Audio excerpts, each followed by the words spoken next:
Hindageessoo? Halloo boo. Hello. Aboo si gachiiseetiin akkuma rafeensi jaartii xiyyaa wajjin haasa'u harkeeti jaartii xiyya tana maalirraa feeta boo gurba. Anaa akkana akkam gaa gurba. Aboo sumeeyyaa lakkoofsisii 85 maajiidhaani. Maaliif irratti daawwata jaartii xiyya tana? Sumeeyyaan jaartii yoo qiyya. Sumeeyyaan na bira jirti. Qarqara kana dhiyaadhu mee raafin qarra isin darbine. Yaa jaarsa jaartii xiyyaa na dhageeffatu. Anaa akkana akkam yoo qiyyaan annaa jaartii teeti. Wayyee ana jaartii teeti. Bazeet maqaamaa kana baafte Allahu akbar ana bisii koy ay. Hayyee waan jechuun deemtee fi dubbii afaan simburuuti. Kuma isii fudhattetti. Hayyee. Mucaa kiyyaas naa jabeessaan kaana dhufee sirraa fudhatu. Hayyee boo. Dhageessee. Aboo hin dhageenye way.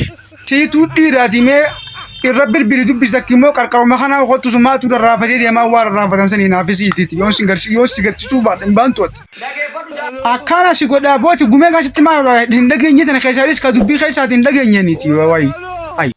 Haraas aboo kastaanaan seeraanis si gaafachuun hin danda'an ilmoo xiyyaati. Hayyee. Dhageeffatu jaartillee yoo fudhattan ilmoo xiyya seeraanis siin gaafataati.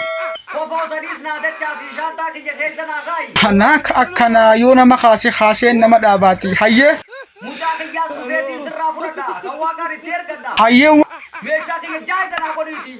Baafannu jiinachumaan sumeeyyaadhaan. Dhageessee. Anaa akkana aboo hin dhageenye kiyya. Way. Hattoota. Anaa akkana akkam gaa gurba.